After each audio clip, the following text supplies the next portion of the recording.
Good morning, students. So, in today's class, we are continuing the remaining topics in the thyroid. In the last class, we discussed about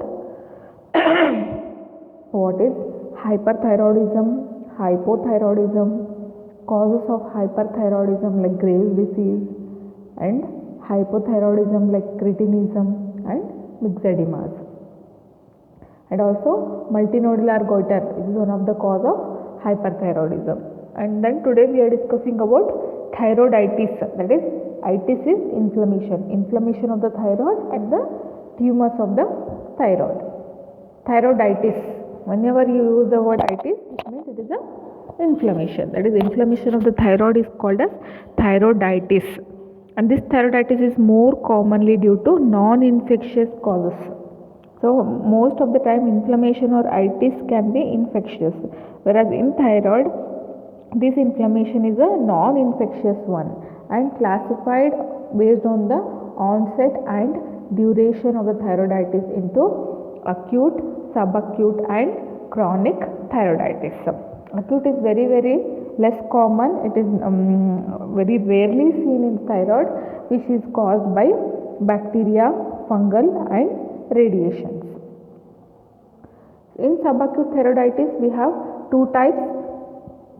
One is called as subacute granulomatous thyroiditis, subacute lymphocytic thyroiditis or tuberculosis thyroiditis. Then we have chronic thyroiditis. In chronic thyroiditis again we have two types. One is Hashimoto's thyroiditis or again Riedel's thyroiditis. So these acute is very rare and subacute and granulomatous thyroiditis can be seen, but most common type of thyroiditis is the Hashimoto's thyroiditis. So in detail we will read about Hashimoto's thyroiditis. Hashimoto's is also called as autoimmune. Autoimmune is here the pathogenesis is there is a destruction of the thyroid gland or inflammation of the thyroid gland which is induced by antibodies to the thyroid tissue, also called as chronic lymphocytic thyroiditis or struma lymphomatosa, which is characterized by diffuse goitrous enlargement of thyroid, lymphocytic infiltration of thyroid and occurrence of thyroid autoantibodies. Very important. These 3 points are important. That is enlargement of the thyroid, lymphocytic infiltration of thyroid, occurrence of thyroid autoantibodies. And most commonly seen age group is 30 to 50 years. Females are more common affected than the males, and it is one of the most common cause of hypothyroidism. That is myxedema. Causes of hypothyroidism. Hashimoto thyroiditis causes hypothyroidism. So clinical features, how a patient of Hashimoto's presents to a doctor, they comes with a painless, firm and moderate goitrous enlargement of the thyroid. So there is an enlargement of the thyroid and the features of hypothyroidism will be present. That is a weight gain, cold intolerance, all those things. And when you do the thyroid studies, you can see there is a hypothyroidism. That means decreased T3 and T4 and radioiodine uptake studies. Sometimes in some cases there will be a feature of hyperthyroidism in Hashimoto's called as Hashitoxicosis. And these Hashimoto's patients have a risk of developing a disease or a cancer called as B-cell non-Hodgkin's lymphoma because the thyroid is constantly chronically infiltrated with the lymphocytes. Those lymphocytes turned out to be a cancerous one called as B-cell non-Hodgkin's lymphoma. And these Hashimoto patients are also can also have other concomitant autoimmune diseases of endocrine and non-endocrine origin. So this Hashimoto is seen in combination with other autoimmune disorders. Coming to idiopathogenesis, this particular Hashimoto is associated with other autoimmune diseases, immune destruction of thyroid gland, detection of autoantibodies against the thyroid antigens. These autoantibodies can be microsomal autoantibodies, thyroglobulin autoantibodies, TSH receptor hormones and etc. And there is also a genetic basis. First degree relatives are more commonly affected and they have a HLA association with HLA-DR3 and HLA-DR5. Morphologically we have two forms. One is called as classical and more common. Second one is a fibrosing one. In classical Hashimoto's thyroiditis, we can see the thyroid gland is enlarged, diffuse, symmetrical, rubber and rubbery enlargement of the gland, and weight will be around 100 to 300 grams. Normally it is less than 100. On cut section you can see it is a fleshy with increased lobulation. Whereas in fibrosing form, what you can see a firm enlarged gland which is compressing the surrounding structures. So this is a gross picture of the Hashimoto's thyroiditis. You can see the diffuse enlargement. Diffuse means this is one lobe, this is called as isthmus, this is another lobe. So both the lobes are involved, enlarged equally. When you touch and see, you can see firm or rubbery appearance. On cut section you can see pale yellow tone, tan, firm, somewhat nodular cut surface. These are pale areas. Nodular means round separate nodules. So all this is a pale yellow, tan or nodular cut surface. In the same cut surface, when you see in histology on the microscopy, what you see all the features of inflammation. And chronic inflammation means chronic inflammatory cell lymphocytes. So there is a extensive infiltration of thyroid by lymphocytes, plasma cells, immunoblasts and macrophages with formation of lymphoid follicles. And there is also decreased thyroid follicles, atrophic and devoid of colloid. And one more important cell, that is a metaplastic change in the cells, metaplastic change in the follicular cell called Hürthle cells, also called as Askansky cell, oxyphil cell, oncocytes, can be seen in Hashimoto's thyroiditis. You can remember like histology, Hashimoto's having Hürthle cell, HHH, is a mnemonic 3H. Then fibrous thickening of the septa seen separating the thyroid lobules. So this is a picture of Hashimoto's thyroiditis microscopically. Here you can see these are the atrophic thyroid follicular cells, and these are our lymphoid aggregates. And this is the lobular septa which is separating the follicles and the lymphoid aggregates, and some metaplastic change in the normal follicular cell called as Hürthle cells are seen. In this picture you can see all this fully whatever you are seeing is all lymphocytic infiltrate. So the next type of thyroiditis is called as silent thyroiditis or postpartum thyroiditis. As the name suggests, postpartum, it is seen in a woman after delivery. So about 8% of the women who have been pregnant develop postpartum thyroiditis within a few months of giving birth. This type of thyroiditis is called silent because it is painless, as in postpartum thyroiditis, even though the thyroid may be enlarged.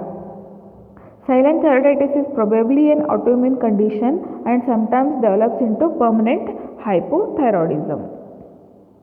Microscopically, as it is a thyroiditis, we can see dense infiltration of thyroid by lymphocytes and plasma cells and collapse of thyroid follicles. The next type is subacute type of granulomatous thyroiditis or de Quervain's thyroiditis, also called as giant cell thyroiditis or self-limiting inflammation. Etiology is not known, may be associated with the viral infection, that is urinary tract infection, etc. Again, this is more common in young middle-aged women. The women present with enlarged thyroid with fever, early phase of hyperthyroidism and hypothyroidism in the late phase. Complete recovery of thyroid function occurs within 6 months of the onset of this type of thyroiditis. Morphologically, when you see the gland, there is a moderate enlargement of the thyroid, asymmetrical or focal. Cut section is firm and grey-white. Initially, this causes acute destruction of thyroid, microabscesses formations can occur, and in the late stage, granuloma formation, central colloid material, surrounded by histiocytes and multinucleated giant cells can occur. This is very, very important in subacute or granulomatous thyroiditis, showing the formation of granuloma and multinucleated giant cells.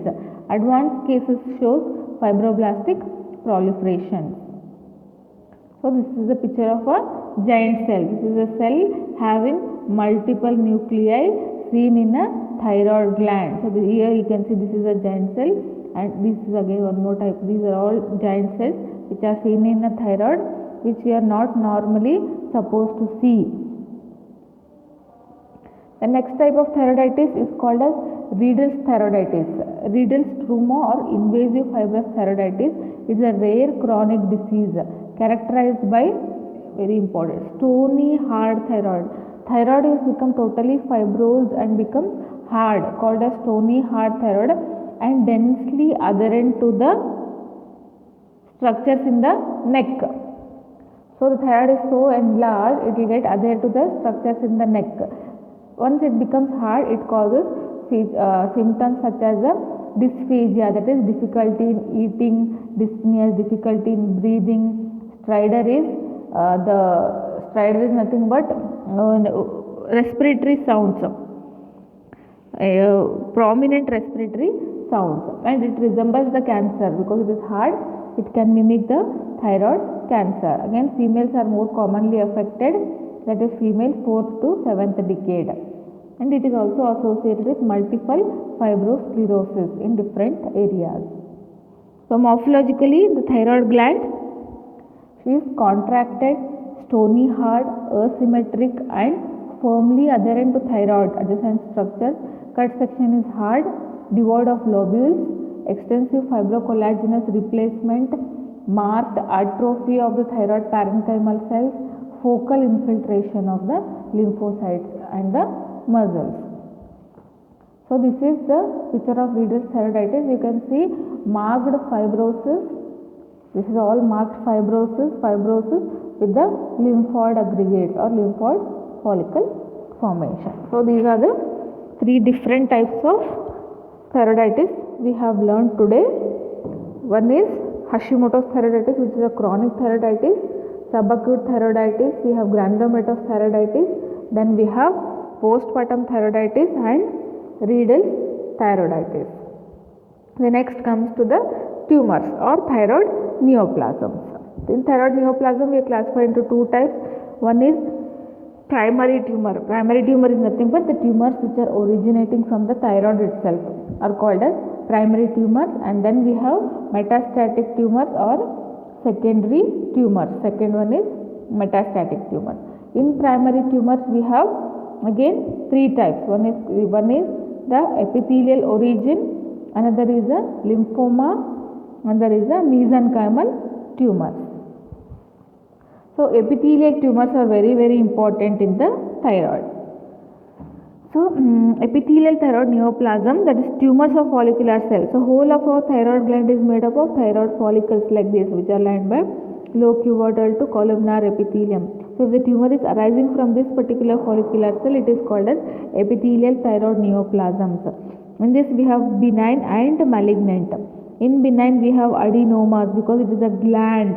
So any tumor, benign tumor arising from the gland is called as adenoma. So this is arising from the follicular cell, so it is called as follicular adenoma. Then if it is carcinoma, we call it as follicular carcinoma, which is seen in 10 to 20% of the thyroid cancers. Papillary carcinoma, most common type of thyroid cancer is papillary carcinoma. Then we have third tumor, which is undifferentiated or anaplastic carcinoma. Next category of tumor in the epithelial origin is tumors of C cells. Here C cells are nothing but these are the parafollicular cells which are present here near the follicle, and they secrete a hormone called as calcitonin. So this calcitonin is secreted from the C cells, and the tumor of C cell is called as medullary thyroid carcinoma. So there are the 4 cancers we have in the thyroid. One is follicular carcinoma arising from the follicle, then papillary carcinomas, undifferentiated or anaplastic carcinomas, and medullary carcinoma of thyroid if it is arising from the parafollicular C cells which secretes a hormone called as calcitonin. So comes to the first one, which is follicular adenoma, which is a benign tumor of the thyroid gland. It is a benign encapsulated tumor showing evidence of follicular differentiation. Most common benign tumor in the thyroid, predominantly young to middle-aged women, present as solitary thyroid nodule. It is a single enlargement of the single lobe or single nodular mass in the thyroid. Painless nodular mass, cold or isotopic scan. So grossly, when you see this follicular adenoma, it is a solitary nodule, complete encapsulation, clearly distinct architecture inside and outside the capsule, and compression of the thyroid parenchyma outside the capsule. So these are the gross picture of a thyroid adenoma. Usually an adenoma is small up to 3 cm in diameter and spherical. On cut section, the adenoma is grey white to red brown, less colloidal than the surrounding thyroid parenchyma, and may have degenerative changes such as the fibrous scarring, focal calcification, hemorrhages, and cyst formations. So this is the picture of follicular adenoma. This is the normal thyroid. This round parts what you are seeing is the follicular adenoma. Follicular adenoma is a solitary, variably sized, encapsulated, well circumscribed with homogeneous grey white to red brown cut surface. Plus or minus degenerative changes are seen in this follicular adenoma. So comes to microscopically it has lot of variants. There are 4 to 5 variants. One is called as microfollicular, normofollicular, macrofollicular, trabecular, and Hurdle cell or oxyphilic adenoma, depending on what you are seeing. In adenoma, if you microfollicular adenoma consisting of small follicles containing little or no colloid and separated by abundant loose stroma. In normofollicular, this normofollicular looks like a normal thyroid, has closely packed follicles like that of a normal thyroid gland. Macrofollicular, you can see colloid.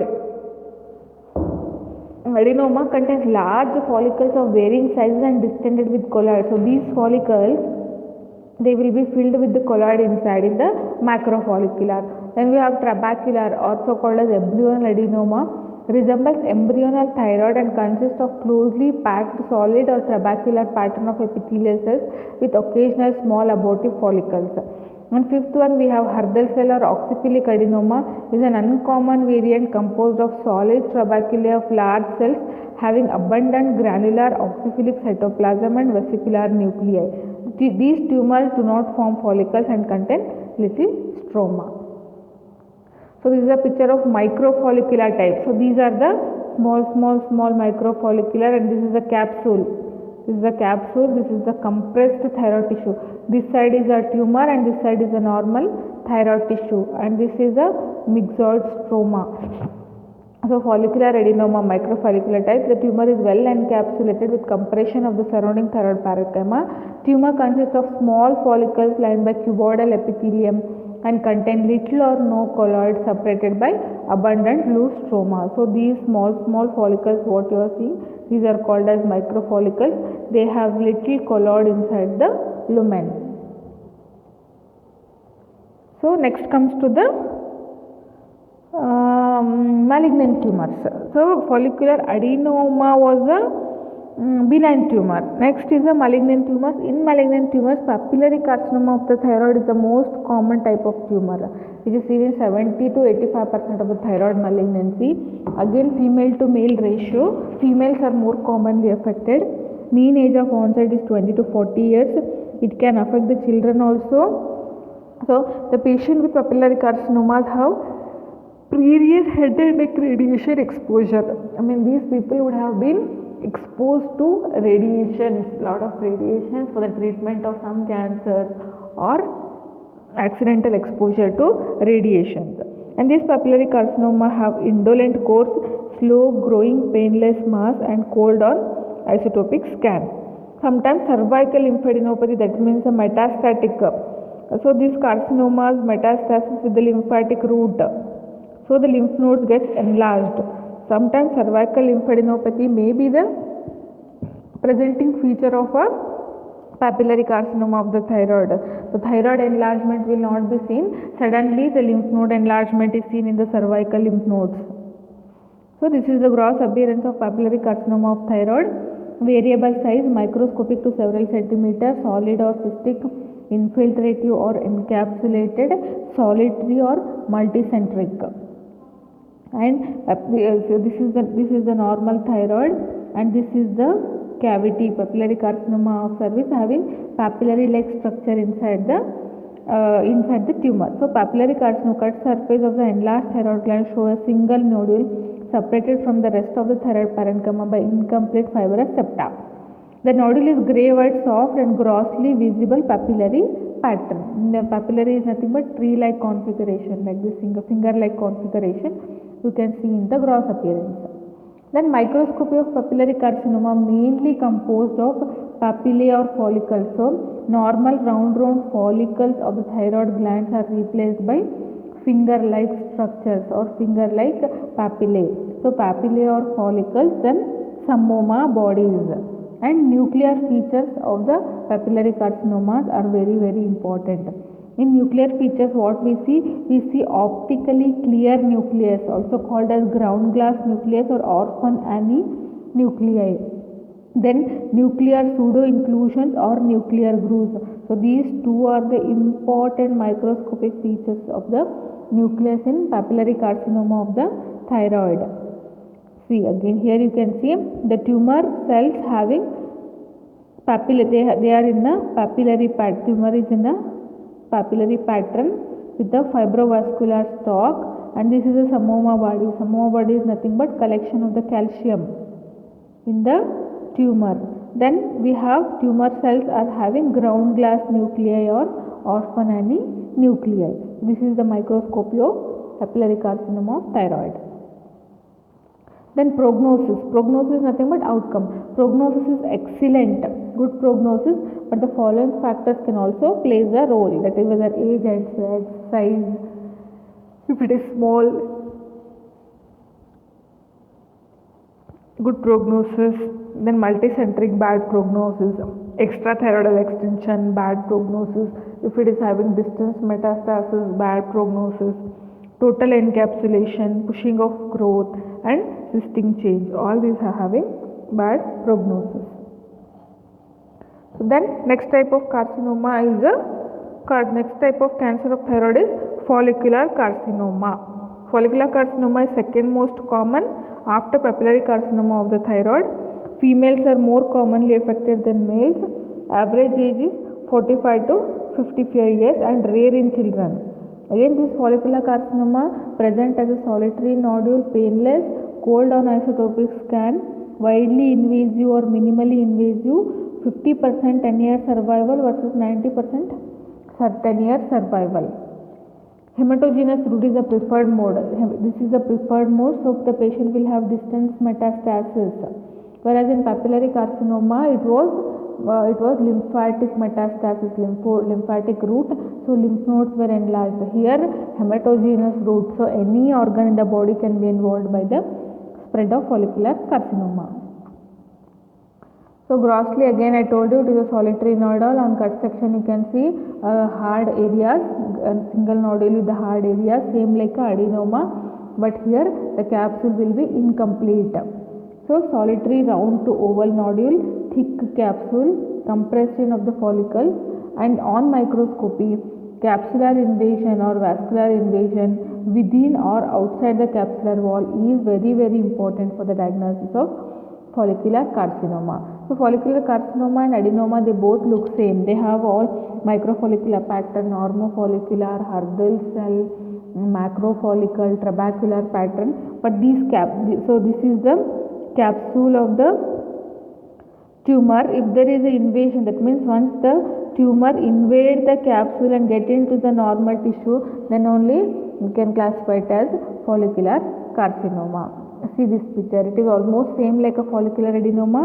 we have all microfollicles, and this is the capsule, and this is the normal thyroid tissue.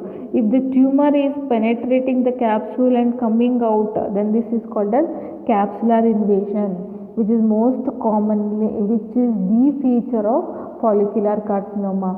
This is how you differentiate follicular carcinoma and follicular adenoma, only by capsular and vascular invasion, because the rest of the other microscopy is similar for both adenomas and the carcinoma. The next tumor is, we have tumors of the parafollicular cells, that is medullary thyroid carcinoma. Malignant tumor of the thyroid C cell producing calcitonin, 5% of all thyroid malignancies, and it is sporadic and resting in the setting of MEN2A and B syndrome as a familial without associated MEN syndrome. So the important point in medullary carcinoma of thyroid, it is associated with the syndrome called as MEN, that is multiple endocrine neoplasia syndrome, and it is seen in the familial settings also. In sporadic medullary carcinoma of thyroid is seen in middle-aged adults, females more commonly than the males. Unilateral involvement of the gland, plus or minus cervical lymph node metastasis, indolent course with 60 to 70% 5-year survival after thyroidectomy. So what is MEN syndromes are nothing but multiple endocrine neoplasia type 2 and type B, germline mutation in red proto-oncogene on chromosome 10. MEN2A have other endocrine syndromes like pheochromocytoma, parathyroid adenomas, and hyperplasias. MEN2B have pheochromocytoma, mucosal ganglioneuromas, Marfanoid habitus, and other skeletal abnormalities. So medullary carcinoma of thyroid is associated with either MEN2A or MEN2B. It is seen in combination with these following disorders in a single person or in a single patient. Then medullary carcinoma thyroid is associated with MEN2A in younger patient in 20s, multicentric and bilateral, slow growing. Associated with MEN2B will be even younger patient in teens, aggressive with early metastasis, poor prognosis. The histology of this medullary carcinoma of thyroid is same for familial and sporadic. Grossly it is solid, lobular or insular growth pattern. Tumor cells are round, polygonal or spindle shape, and amyloid deposit is seen in many cases, very important. So when you are seeing a tumor with a round or polygonal cells or spindle cells with amyloid deposits, think of medullary carcinoma of thyroid. So this is the amyloid deposition stain, which is stain orange red with Congo red stain. So Congo red is a special stain for the demonstration of amyloid in the tissue. The next carcinoma is called as anaplastic carcinoma of the thyroid. Anaplastic means very bad. The thyroid has totally lost the morphology and you are not able to differentiate it is arising from which carcinoma, whether it is follicular, papillary or medullary carcinoma of the thyroid. So it's very rare. Less than 5% of thyroid carcinomas highly malignant and generally fatal. Highly malignant, by this time it would have been metastasis through the hematogenous spread or to the lymphatic spread to all over the body. It is mainly seen in the elderly, 65 years, females slightly more than males, rapidly enlarging bulky neck mass. This neck mass can have symptoms like dysphagia, dyspnea and hoarseness. So anaplastic carcinoma is a large, firm necrotic mass, frequently replaces the entire thyroid gland, extends into adjacent soft tissue, trachea and esophagus. Highly anaplastic cell on histology with giant cell, spindle cell, small or mixed cell population. Foci of papillary or follicular differentiation is present. So it can be it's a serious complications or high grade tumor, whether it could be arising from the papillary carcinoma of thyroid or the follicular carcinoma of thyroid. When you see the microscopy of this anaplastic carcinoma, you can see severe cellular pleomorphism, multinucleated giant cell, high mitotic activity, necrosis, so that the normal morphology of papillary and follicular is lost. The cells have become very bad, highly pleomorphic. Anaplastic means very bad cellular features. Then prognosis of thyroid carcinomas overall. By now we know there are 4 thyroid cancers. There is papillary carcinoma, follicular carcinoma, medullary and anaplastic. Papillary is having very good prognosis, follicular is next, medullary is next, whereas anaplastic is having worst prognostic feature. Then we have some secondary tumors in the thyroid. Secondary is nothing but it is a metastatic tumors. Metastatic tumors to thyroid can come from the direct extension from laryngeal cancer, pharyngeal or esophageal cancers. Sometimes metastasis from far away sites like renal cell carcinomas, large intestinal carcinoma, malignant melanoma, lung carcinoma, breast carcinomas can spread to the thyroid. But these are less common compared to normal primary tumors of thyroid.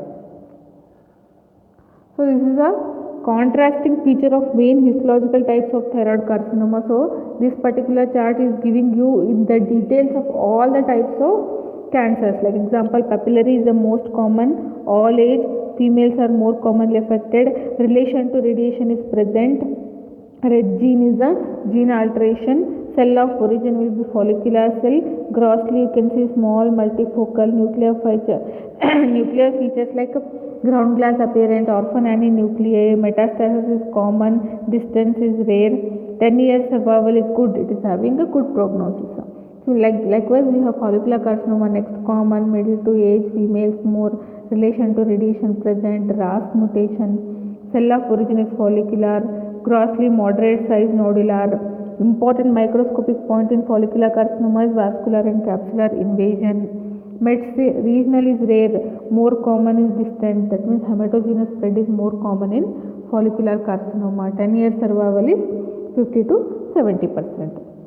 The next is medullary carcinoma of the thyroid, which is 5%, middle age to old, same male to female ratio, red gene arising from the parafollicular cells, moderate size, solid nest, amyloid stroma is a very important point here.